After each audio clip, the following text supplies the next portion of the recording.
moving right along and forgetting I ever introduced that piece of paper. What I wanted to share was this. When my daughter does something that I have to correct, when I have to help her identify bad behaviors, when I have to help her and be a parent, this is an excellent tool. This is the self-evaluation. After, it says, I don't know, after.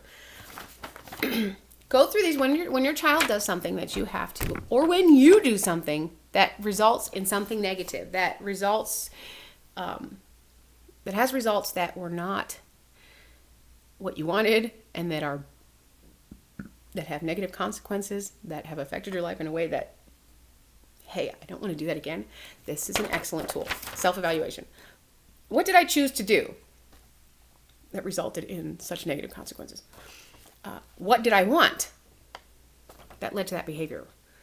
What did I want that led me to initiate that behavior? What was I thinking? So what was I thinking as far as, okay, this is what I want, so this is what I'm going to do. What was I thinking that led me to believe that was going to get me the result I wanted? What were the results of my choice? Okay, so what led me to think that that was going to get me the results I wanted? What was I thinking? What was it that I wanted? And then what did I actually get? What were the results of my choice? What effect did my choice have on the environment? And by environment, it doesn't mean necessarily just the environment. How did it affect your surroundings? How did it affect your environment? Not just like, okay, go green, but how did it affect your environment? Did it affect the people around you? Did it make the whole environment, your whole living circumstances? Was everybody put into a negative mood? Was everybody affected by it? Was it just you affected by it? Was it something that physically affected you? Was it something that emotionally affected you, or just the things around you? Like when I have meltdowns, it affects my environment because I can become destructive. If I don't learn to identify those triggers and stop them before they happen, I can be very destructive to my surroundings. Not to people, because I make sure that I'm separate from people. There's very rare. Let me see. Her father's seen me have a meltdown one time. I don't know that anyone else has ever seen me have a meltdown. Jeff Miller has. When I was pregnant with her, I stabbed myself in the leg with a fork like 4 times, and almost stabbed myself in the stomach because he put me into a meltdown. Because he wouldn't let me leave the room. Yeah, he was antagonizing me, and he would not let me leave the room. He yanked the phone out of the wall when I was talking to my mother, screaming to her, please help me get him. He won't let me leave. They won't let me go. I was melting down. I was flipping the fuck out. And I ended up stabbing myself in the leg with a fork 4 times. And I almost stabbed myself in the stomach. And I was pregnant with her. But anyways, her real father also seen me have a meltdown. And I don't get destructive towards other people. I'm destructive towards myself. He saw me punch myself in the face and pull my hair out. And he looked at me and he was just like, you're really fucking crazy. Pardon the expression, but that's exactly what he said. You're really fucking crazy. And he walked out of the room. Nothing I wanted him to see, nothing I had any control over. It's like, if you know anything, I think it's frogs. It's either frogs or grasshoppers. Frogs or grasshoppers are either built in a way that they don't have muscles that make them jump. What happens is they have muscles that they retract, and then when they let go, when they relax those muscles, then they shoot off. It's like everything builds up, and we get so overstimulated that once we retract, we just let go, and then whatever happens, happens. And that's the best way I can describe a meltdown. Like, you don't really have control over what you're hitting or why you're hitting it. It's just all the tension in your body is releasing. So anyways, 2 people have ever seen me do that. But that's what they're saying by what affected my choice have on my environment. Is it something that affected me emotionally, affected me physically, affected my surroundings, affected the people in my environment, etc. What does trusting God look like in this situation? If you're not a Christian, or if you don't believe in God, you can still use this and substitute maybe someone in your support system. What does trusting such and such look like in this situation? So had you trusted your spouse and gone to your spouse before making this decision? Or had you trusted, I don't know, maybe gone to your parents in this situation? What does trusting someone else look like in this situation? Like looking or seeking advice, seeking collaboration on whether that idea is a great idea or if you're really going to get the result that you're looking for. And then if necessary, what is my plan to change this behavior or to prevent it from happening again? This is really all I wanted to share. All this extra stuff, I don't know. I'll read this again. I had read it before and I was like, oh wow, this is awesome. This is great. Fine and dandy. But then I'm sitting here and actually paying more attention to it than I did before because I do have ADHD and sometimes I don't. I'll like catch pieces that make sense to me and they're just brilliant ideas and then I read through it again later and I'm like, whoa, wait a minute. I didn't catch that the first time. So, I will read over this page again, but this one is an excellent self-evaluation form. When my child does do something that I have to correct, I don't want to say she does something wrong because she has behaviors that are ineffective. I don't know if anybody watched my video before this. I think it was before this, but in my parenting, I don't focus on appropriate because I've found that everybody's idea of appropriate is so different. There's like one extreme to the other and everywhere in between. So people's ideas of appropriate, I could care less. This is pretty much what I tell her. When it comes to getting dressed, okay, I don't care what anyone thinks about my child when she dresses. If there's rules like school dress code, okay, you have to abide by the rules, obviously, because that's a group setting and it's not just you that it's affecting, it's other people that you have to interact with and you all have to follow the same set of rules. But when it comes to you just individually choosing what to wear whatever you want. As long as you're abiding by the law, which is set in place for everyone, and to keep us all from being inappropriately exposed to other people, she can wear whatever she wants as long as because I'm not going to sit here and cater to people saying, oh, well, she looks too old for... Now you're labeling her. Now you're saying that only these clothes can be worn by this age, and only this can be worn by that age, and da-da-da-da-da-da, and only these people can show this much. If you can wear a bathing suit, and it's appropriate, but only at the pool, kiss my butt. If a bathing suit is appropriate to be seen in at the pool, then a bathing suit is appropriate to be seen anywhere in. Why only at the swimming pool? That's ridiculous. That's a ridiculous restriction. So I let her wear whatever she wants, as long as she's not showing her nipples, as long as she's not showing her vagina, and as long as she's not showing her butthole, which is what is legally the standards. You're not allowed to show the definition of any genitals, and you're not allowed to show the butthole, and you're not allowed to show the nipples, unless you're a guy that can run around with your shirt off all damn day. Needless to say, appropriate is not anything that we use to set our standards because everybody's idea of appropriate is different. Now, where there's rules set in stone and there are consequences that have been established for those breaking of those rules, like showing your vagina or genitals to other people, you go to jail for that. So we have to abide by those rules. I'm not going to sit here and cater to people that say, oh, she looks too attractive like that. I don't care. Control yourself. She's only 14, and I don't let her represent herself as anything over 14 or anything under 14. She represents her. She knows it's important that she always identifies herself as her age, regardless of what she's wearing, how much makeup she's wearing, or how attractive somebody might find her. She's 14, and if you're an adult, you need to carry yourself as an adult, regardless of what my child is wearing. And I'm always going to be there to make sure that happens. Until she demonstrates for me that she's able to do that on her own, I will always be there to make sure that happens. Now, effective behavior is what I look for. Effective behaviors, effective attitudes, effective choices are what I'm trying to enforce with her. And by effective, I mean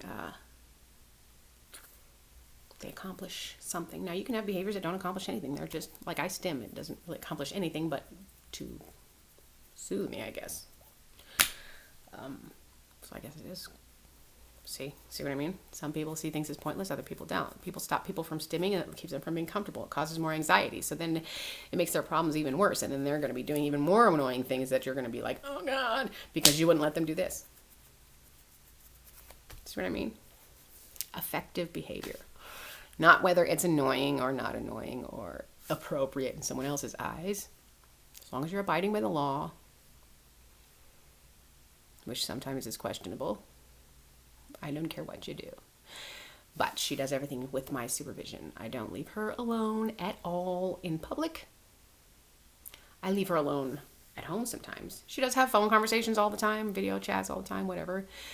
I don't generally, I try to supervise those things and make sure they all are aware that she's only 14 and that they all speak appropriately. I don't like her to set a bad example as far as cussing and things like that go.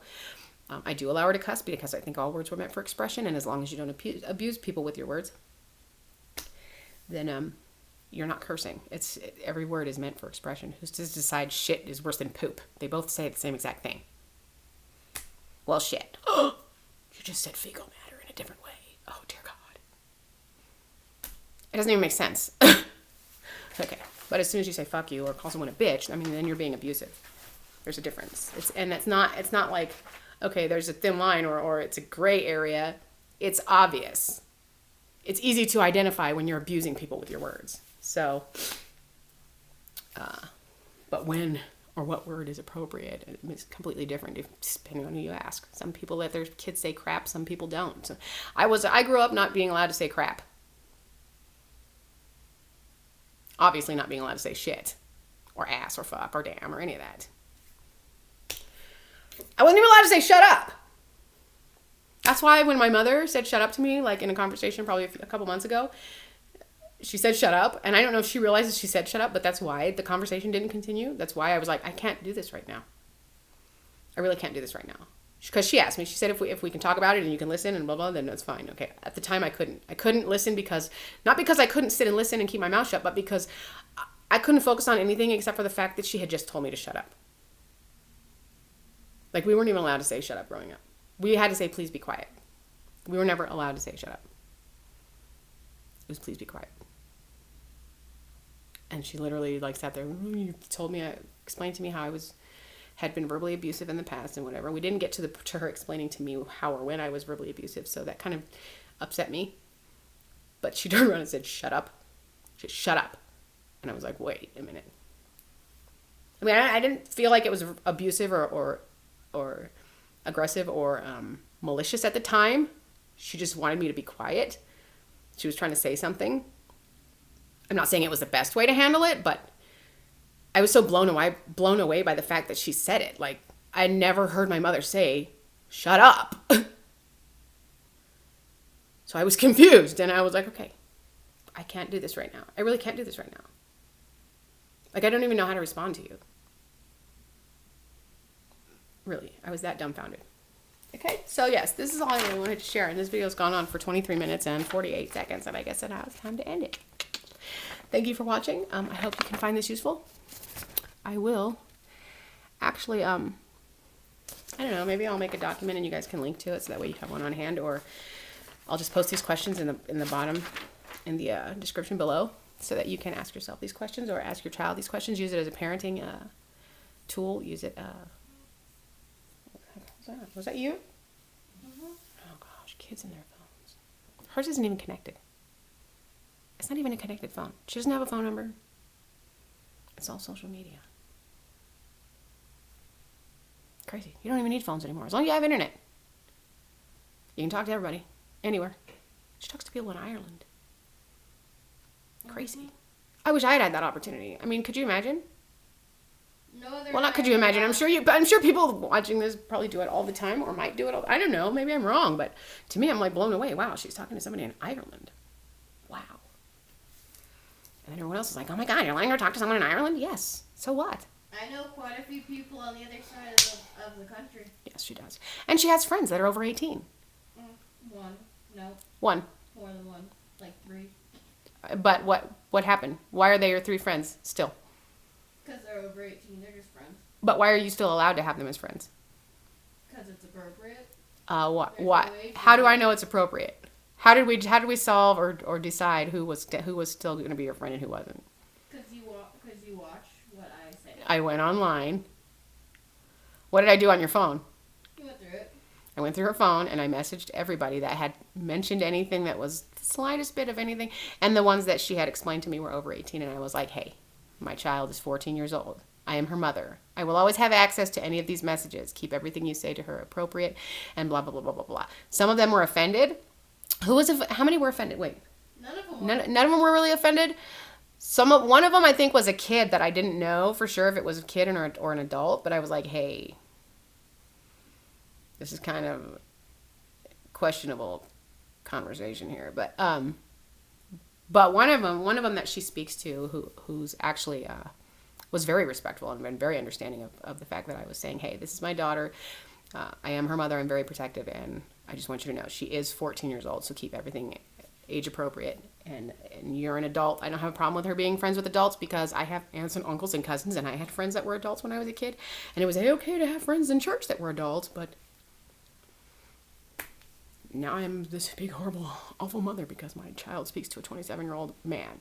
But he knows she's a 14-year-old girl, and he keeps all his conversations appropriate. And when she needed someone to talk to when she was with Jeffrey Martin Miller, and he wouldn't allow me to talk to her, he wouldn't allow her to talk to me, she was scared to contact me at times because why was it, baby? He was there. Because he was there. She would never want to contact me when he was there. Now, if that doesn't tell you something, I don't know what does. It was very difficult for me to be supportive of her. I wanted to be there for her. I was scared for her every day that I couldn't talk to her, and I would freak the flip out every day that I couldn't talk to her. And then they would tell me I was mentally unstable and try to take that to court, talking about, oh, she's texting us with all this crazy stuff, she's disturbing, because you're never letting me know my child is okay. Like, are you kidding me? These people actually expected me to keep my head on my shoulders while this sexual predator who had already abused me, God knows how long and how many times and in how many different ways, and had no business being the parent of my child, but they forced me to allow it to happen. They forced me to allow it to happen, and then they forced me to sit there and take it and be okay with it. Because every time I acted up or expressed any distaste, any just whatever, I expressed anything, then I was labeled as mentally unstable or irrational, and I was being inappropriate or whatever. Are you kidding me? This is the safety of my child that we were discussing. Anyways, so yeah, I'll leave this in the bottom. Unknown caller. Yep. I don't know who that is. I don't know who keeps calling me from Landers, California, but if there's anybody watching, I'm not going to answer until you leave a message. Sorry. My voicemail's pretty explanatory. We do screen our calls, so if we don't recognize your number, we will not answer. Leave a name, number, and a brief message, and we will return your call as soon as possible. But if you don't expect a call back. Or an answer, for that matter, until your number's entered into my contact list. Okay, that being said, everybody have a lovely day. Self-evaluation, I'll leave the information down below. Thank you for watching. Feel free to like, share, comment. Have a lovely day.